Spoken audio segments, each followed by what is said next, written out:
Вака изгледа пур изолационен панел кога е 30 на секунди изложен на оган.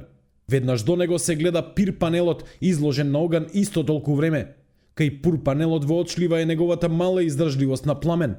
Во модуларните болници во земјава се вградени пур панели. Дали ова е причината што модуларната болница во Тетово според очевидци изгоре за 3 минути? Според добро упатени извори со кои контактиравме, вградувањето на вакви панели било одлука на проектантите од Министерството за здравство. Дали доколку панелите не биле високо запалливи, можела да се спречи катастрофата во Тетовскиот ковид центар. Според инженерот за безбедност Борче Стојчевски, постојат стандарди пропишани со правилник за заштита од пожари кои мораат да се почитуваат. Нормално дека кога збору на места каде што имаме кислород особено, кое многу лесно го подпомага горењето и овозможува бурна реакција на секој елемент што е, па дури на металот што е во просториите кај што се градени, тогаш нормално дека треба да се почитуваат стандардите за проектирање, односно правилникот за проектирање на за заштита од пожари.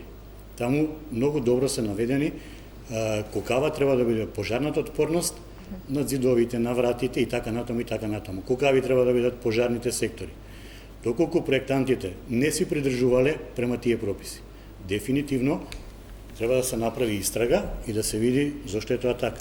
Министерството за здравство вчера не одговори конкретно кој и зошто одлучил да се вградат овие панели и наместо тоа соопшти дека се што е вградено е со сертификати производител, а процесот на инсталација со атестирање. Минималните технички барања за материјалите била по претходна согласност од Светска банка, која ја финансираше изградбата.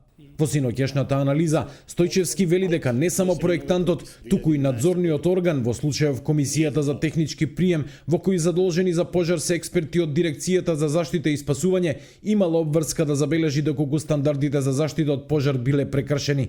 Стојчевски ја доведува во прашање и стручноста и моралната свест на дел од проектантите во земјава, кои биле гласни кога се критикувало, но биле први кои барале врски за да добијат државен проект.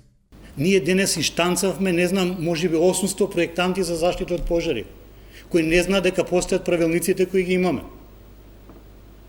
Не ме чуди, можеби грешам. Секоја честни исклучоци, имаме навистина добри проекти од државата. Меѓутоа имаме и проекти кои сите тие што потпишуваат, не знам како легнуваат на вечер да спијат. И ако секој од тие лица кои го има тој документ, нека помисли дека утре тој ќе биде во објектот. Не само тој што проектира, и тој што ревидира, и тој што го прави техничкиот прием. Или пак неговите најмили. Не да е Боже во ваква ситуација, која ни се случи, нели, сношти, да се надат нивни блиски.